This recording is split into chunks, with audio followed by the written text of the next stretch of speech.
Herr Ministerpräsident, liebe Teilnehmerinnen und Teilnehmer der Münchner Medientage, ich nehme mir heute die Freiheit, ein paar Fragen zum Journalismus zu stellen, die mich sehr beschäftigen, auf die auch aber ich selbst noch keine Antworten habe. In den vergangenen Jahren haben wir auf Medienkonferenzen in Europa und auch den USA nicht nur, aber doch vor allem über 3 Fragen gesprochen. Über die zukünftige Finanzierung von hochwertigem Journalismus, über die Rolle und die Verantwortung der großen amerikanischen und zunehmend ja auch chinesischen Plattformen in unserem demokratischen Diskurs und drittens über die wirtschaftliche Dominanz dieser Plattformen im Anzeigen- und im Mediengeschäft. Wenn wir also über Journalismus sprachen, dann meist nur über die Gefahren, die ihm von diesen externen Akteuren drohen und darüber, dass seine Finanzierung an ihre Limits stößt. Immer häufiger und bei immer mehr Themen müssen wir jetzt aber erleben, dass es der Journalismus selbst ist, der nun an seine Limits stößt und das auch dann, wenn er noch gut finanziert ist. In den USA lässt sich gut beobachten, was eigentlich passiert, wenn Journalismus die Fähigkeit verliert, eine gemeinsame Medienöffentlichkeit herzustellen. Die Mediensphäre des Landes spaltet sich gerade in 2 getrennte Sphären und auch gut finanzierte, hochwertige Nachrichtenorganisationen vermögen es dort kaum noch, die jeweils andere Sphäre journalistisch zu erreichen. Pew Research hat in den USA 12.000 Erwachsene über das politische Spektrum hinweg zu ihrem Vertrauen in ein jeweils identisches Set 30 wichtiger Nachrichtenorganisationen befragt. Und auffällig ist, dass es unter den republikanischen Befragten überhaupt nur noch eine einzige Nachrichtenorganisation gibt, die das Vertrauen von mehr als einem Drittel der republikanischen Befragten genießt, und das ist Fox News, und dann gleich mit 65%. Unter den demokratischen Befragten gibt es immerhin noch 5 Nachrichtenorganisationen, denen mindestens ein Drittel der demokratisch wählenden Befragten vertraut. Was in den USA also bereits fehlt, ist auch nur eine einzige Nachrichtenorganisation, die wenigstens noch das Vertrauen von einem Drittel beider Lager genießen würde. Und so ein Verschwinden einer gemeinsamen Nachrichtenmedienöffentlichkeit stellt dann auch ganz schnell die Idee einer öffentlichen Meinung an sich in Frage, an der Journalisten sich reiben und auch orientieren könnten. Natürlich ist der Begriff der öffentlichen Sphäre oder die Idee einer gemeinsamen und zusammenhaltsstiftenden Medienöffentlichkeit eines Landes schon immer ein Stück weit Fiktion gewesen. Medienöffentlichkeit muss man sich wohl eher als einen gedanklichen und emotionalen Raum tausender, sich teils überlappender öffentlicher Sphären und dazugehörender Wertesysteme vorstellen, in denen journalistische Medien nicht die zentrale, aber eine wichtige Rolle spielen. Was nun aber gerade in den USA geschieht, ist, dass sich diese Zone der Überlappung verschiedener Mediensphären aufzulösen beginnt und damit dann auch die Idee einer öffentlichen Meinung. Nun kann Mann und Frau natürlich fragen, ist es die Aufgabe, ist es die Verantwortung des Journalismus, zum Erhalt einer gemeinsamen öffentlichen Sphäre beizutragen? Oder noch verkürzter, ist es die Aufgabe des Journalismus, gesellschaftlichen Zusammenhalt zu sichern? Viele Journalistinnen und Journalisten, die ich respektiere, beantworten diese Frage mit einem klaren Nein und sagen, unsere Aufgabe als Journalisten ist es, die Wirklichkeit abzubilden, zu informieren, zu reportieren und aufzudecken, was ist. Also den Mächtigen auf die Finger zu schauen und dann auch noch das Geschehen konstruktiv einzuordnen. Gesellschaftlichen Zusammenhalt zu sichern wäre demnach nicht Aufgabe des Journalismus, sondern vor allem der Politik. Ethisch ist dieser Argumentation zunächst wenig entgegenzusetzen. Journalismus muss der Wahrheit verpflichtet sein, egal ob diese Wahrheit von der Mehrheit eines Landes als unbequem empfunden wird, ob sie bisher zusammenhaltsstiftende Wertesysteme in Frage stellt oder vielleicht sogar die territoriale Integrität eines Landes gefährdet, wie wir dies gerade zwischen Schottland und der ja mehrheitlich in London konzentrierten britischen Presse beobachten können. Anders formuliert, Journalismus darf sich natürlich nicht vereinnahmen lassen. Aber was passiert, wenn wir diese Frage einmal nicht Journalismus ethisch, sondern rein funktional betrachten? Muss die ethische Diskussion um die Aufgabe des Journalismus in unserem neuen Kontext nicht vielleicht doch um ein paar funktionale Aspekte erweitert werden? Was braucht Journalismus, um zu funktionieren, um zu wirken? Journalismus braucht die Öffentlichkeit als Resonanzraum. Journalismus braucht Widerhall und Widerspruch. Ein zentraler Unterschied zwischen Kunst und Journalismus ist ja, dass große Kunst oder Literatur zunächst sogar in der Isolation existieren können und dann auch noch viele 100 Jahre später relevant sein können oder sogar erst dann wirklich zur Geltung kommen. Journalismus hat dieses Privileg nicht.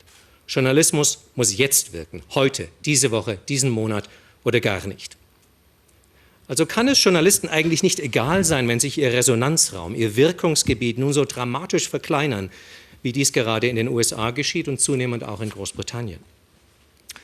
Wenn es dann also eine Notwendigkeit des Journalismus ist, nicht nur guten Journalismus zu produzieren, sondern auch die Wirksamkeit der eigenen Arbeit nach ihrer Veröffentlichung zu bedenken, dann muss es doch eigentlich auch sowohl funktional als auch ethisch argumentiert zur Aufgabe der Journalisten gehören, sich jetzt um einen gesellschaftlichen Mindestzusammenhalt zu bemühen, der eine Spaltung der Mediensphäre, ihres journalistischen Resonanzraumes, wie in den USA, zu verhindern hilft.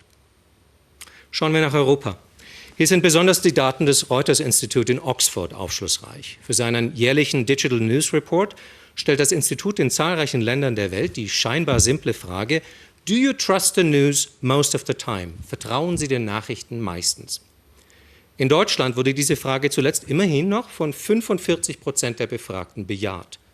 Auch in Deutschland sinkt das Grundvertrauen der Menschen in journalistische Medien, im internationalen Vergleich aber auf sehr, sehr viel höherem Niveau. In Großbritannien sind es leider nicht mehr 45% wie hier, sondern nur noch 28%.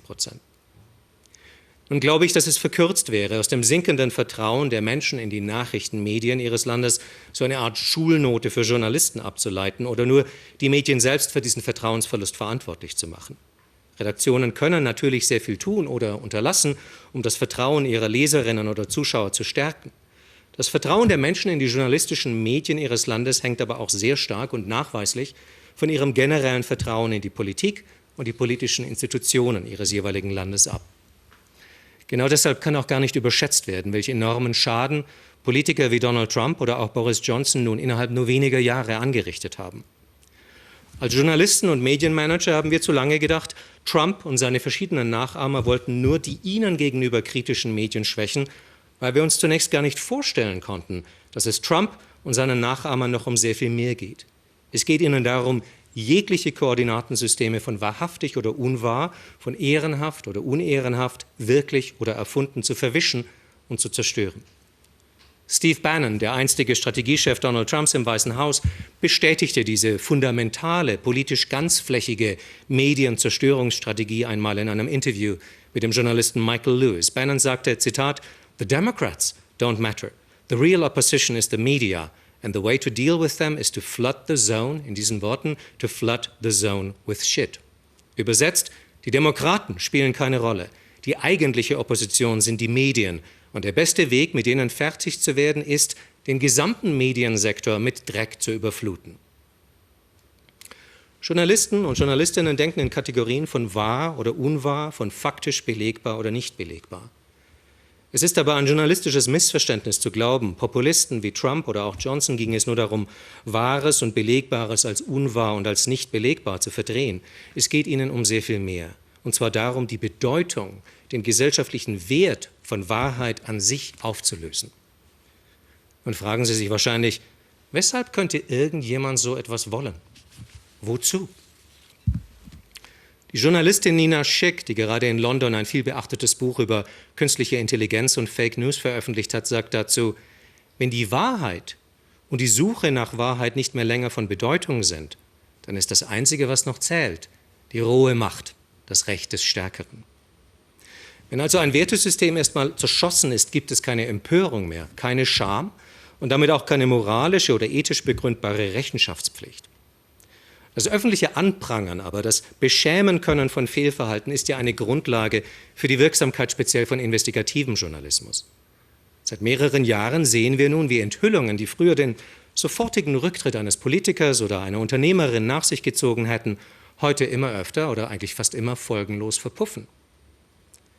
Ich finde es deshalb ethisch fraglich, aber vor allem funktional zu kurz gedacht, wenn Journalistinnen und Journalisten heute immer noch sagen, sie seien einzig dem Reportieren der Wirklichkeit und dem Aufdecken von Missständen verpflichtet, nicht aber dem Bemühen um den Erhalt einer gemeinsamen öffentlichen Sphäre und einem zugehörigen Spektrum als verbindlich angesehener Wertekoordinaten.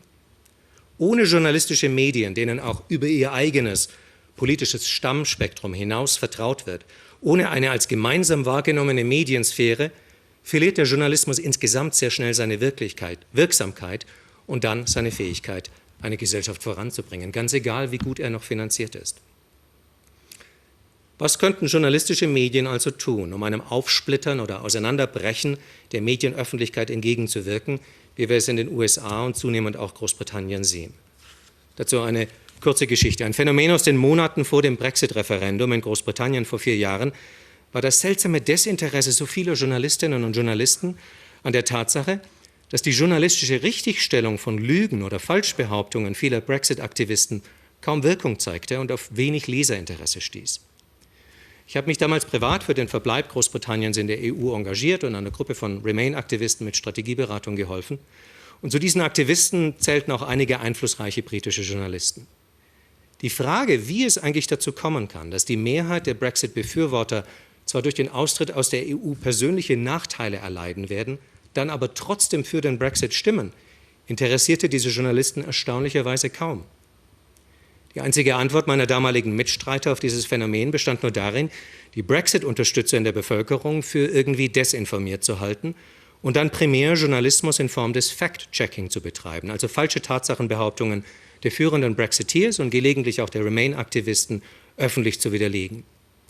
Und mit diesem fast alleinigen Vertrauen in die Kraft von Zahlen, Daten und Fakten und Richtigstellungen und gleichzeitigem Desinteresse an Psychologie, Motivationsforschung und Hirnforschung haben die Remainer dann nicht nur das Referendum verloren, sondern inzwischen auch 4 Jahre später es nicht geschafft, den wohl mehr oder minder harten Brexit zu verhindern.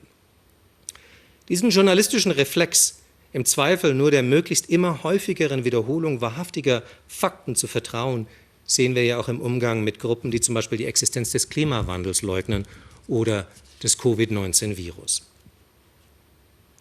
Was ist denn aber, wenn diese Methode nicht mehr reicht? Wie schon vorher bei der Frage, ob es überhaupt Pflicht des Journalismus ist, ein Auseinanderbrechen der Medienöffentlichkeit zu verhindern, auch hier die ethische Frage, ist es eigentlich Pflicht des Journalismus, mehr als nur die wissenschaftlichen Fakten laienverständlich darzustellen? Oder sollten Journalistinnen und Journalisten auch ein Grundwissen der Psychologie und Hirnforschung erwerben, um die Entstehungsweise von Wirklichkeitswahrnehmung und von Narrativen in unseren Köpfen besser zu verstehen und dann mit kognitiven Barrieren anders umgehen zu können, als nur auf die gebetsmühlenartige Wiederholung der wissenschaftlichen Fakten zu vertrauen? Wir wissen beispielsweise, dass das blanke und manchmal sogar wütende Leugnen der Klimakrise und des Klimawandels für bestimmte Persönlichkeitstypen oder Menschen in bestimmten Lebenssituationen keine politische Handlung ist, sondern eine Angstreaktion sein kann, ein psychologischer Mechanismus, um sich dem Gefühl der Hilflosigkeit und des sich überwältigt Fühlens zu entziehen. Wie würden also alternative journalistische Formate für diesen Lesertypus aussehen, dem mit wissenschaftlichen Fakten über Klimawandel oder über das Impfen allein nicht geholfen werden kann, sondern für den es zunächst wichtiger wäre, nicht seine mental-kognitiven Barrieren, sondern seine Angstbarrieren überwinden zu können? Welche angstvermindernde Sprache, welche Wortwahl würde einen solchen Text oder ein solches Video charakterisieren? Wie wären solche alternativen Formate bebildert? Zu welcher Tageszeit würden sie idealerweise veröffentlicht? Und auf welchen Plattformen? Und dann gleich wieder, natürlich, Entschuldigung, die ethische Frage, wäre die Zuhilfenahme solcher psychologisch informierter Techniken noch Journalismus oder ist das dann bereits Manipulation? Die naheliegende und auch die bequemere Antwort ist, dass Journalismus für sich selbst sprechen muss, keine Adaption für bestimmte Lesertypen braucht und schon gar kein psychologisches Händchen halten. Bleiben wir aber noch kurz bei dieser Frage, ob diese ethische Diskussion über Journalismus eben nicht doch um funktionale Aspekte erweitert werden muss. Warum ist es Journalisten beispielsweise so wichtig, bei der Erstveröffentlichung wirklich großer investigativer Projekte das gesamte Arsenal journalistischer Darstellungsformen an den Start zu bringen? Also die Enthüllungsstory, das Erklärstück, das Meinungsstück, die Timeline, das Video, die interaktive Grafik und dann noch den Podcast, der die Vorgeschichte dieses Investigativprojektes erzählt. Journalistinnen und Journalisten wissen intuitiv, dass es unterschiedliche Zugangswege zum menschlichen Gehirn gibt. Und sie wollen im Interesse der Wirksamkeit und Resonanz ihrer Inhalte möglichst viele dieser Zugangswege versorgen, bespielen. Ist das dann Manipulation oder eher ehrliches journalistisches Bemühen um Resonanz? Ich glaube Letzteres. Noch einmal anders gefragt. Welche Aufgabe und Verantwortung kommt eigentlich nächstes Jahr auf Nachrichtenmedien zu, wenn wir hoffentlich einen ausreichend getesteten Impfstoff haben werden? und sich dann aber zu viele Menschen aufgrund von Falschinformationen oder wegen verschiedener Verschwörungstheorien dieser Impfung verweigern und wir deshalb die nötige Impfquote nicht erreichen. In einer Studie von Pew Research in den USA im letzten Monat gab ein Drittel der Befragten an, eine solche Covid-Impfung überhaupt nie zu benötigen. Wie pädagogisch, wie psychologisch versiert muss und kann Journalismus in so einer Situation dann sein, ohne dabei journalistische Grundprinzipien zu verletzen?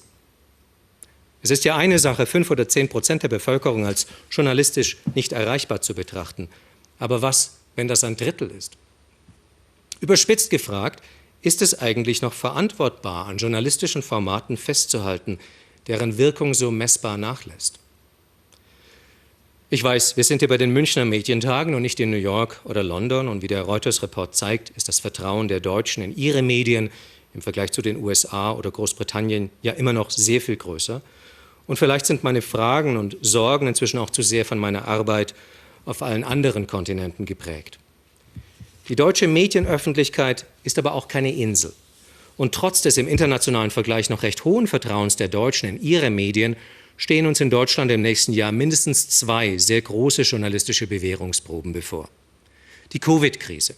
Die Covid-Krise wird in Deutschland sehr viele Menschen in Armut stürzen, die dies in ihrem bisherigen Leben für unmöglich gehalten hätten. Diese Menschen brauchen dann nicht nur staatliche Unterstützung, sie werden auch Empathie benötigen, Mitgefühl, um sich nicht von ihren bisherigen Orientierungsmedien abgehängt oder vergessen zu fühlen. Wie kann Journalismus dann authentisch Empathie und Mitgefühl vermitteln, ohne sich anzubiedern oder gar selbst populistisch zu werden?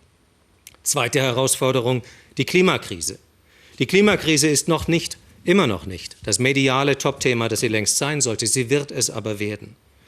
Die MeToo-Bewegung und die Black Lives Matter-Bewegung waren beide längst überfällig, als sie sich dann endlich ihren Weg durch die Medien bahnten. Es ist nie vorhersehbar und auch nicht unbedingt logisch, welches Auslöserereignis einem längst überfälligen gesellschaftlichen Veränderungsprozess vollends zum Durchbruch und zur medialen Beachtung verhilft.